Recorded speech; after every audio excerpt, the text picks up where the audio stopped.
Shalom Ouvracha, chers amis, je voudrais partager avec vous une idée.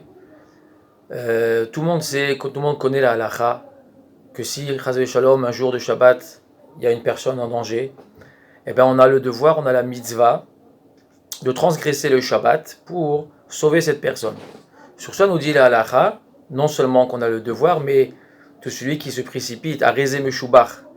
Et cette mitzvah elle est plutôt donnée aux Chachamim, pour montrer l'exemple au peuple que quand il y a une mitzvah et qu'il faut transgresser Shabbat pour sauver une personne, eh ben on a le devoir de le faire, et eux les premiers, les Chachamim. Ainsi pour Kippour, on a le devoir d'obliger les personnes à manger quand ils doivent manger, car la Torah nous demande de transgresser un Shabbat, par exemple, même si on fait des péchés, des avérotes qui sont minatora, pour pouvoir garder plusieurs Shabbatot qui viennent après. Tout le monde connaît l'histoire de Rav Chaim de Volojine. Dans sa synagogue, il y avait une personne âgée. Cette personne-là devait manger et ne voulait pas manger.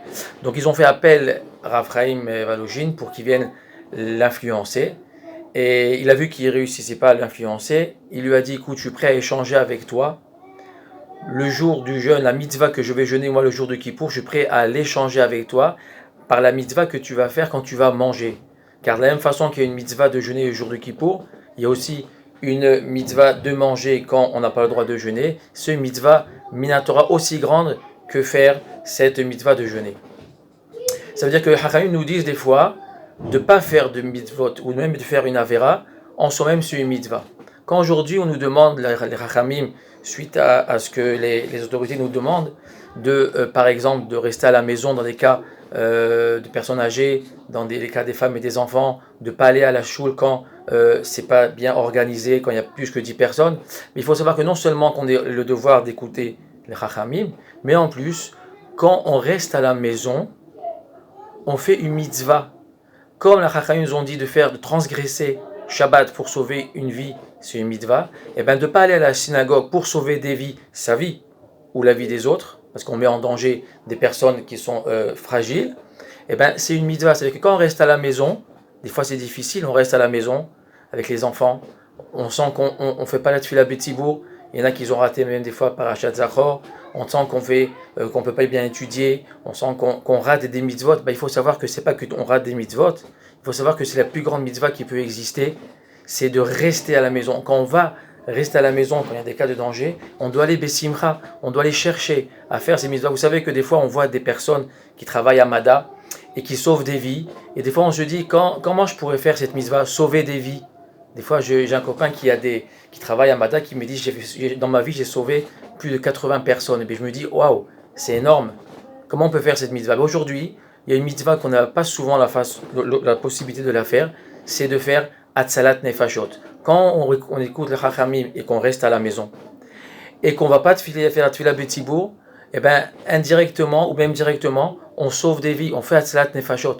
Donc c'est une mitzvah tellement belle qu'on doit aller Bessimcha. On ne doit pas se dire, oh là là, vivement que ce temps y passe. C'est vrai, mais au moment où on fait c'est ce que Chachamim nous demande de pas aller à la synagogue quand il y a des dangers, ou alors de faire attention à notre entourage et de rester à la maison, il faut savoir que c'est une mitzvah de le faire.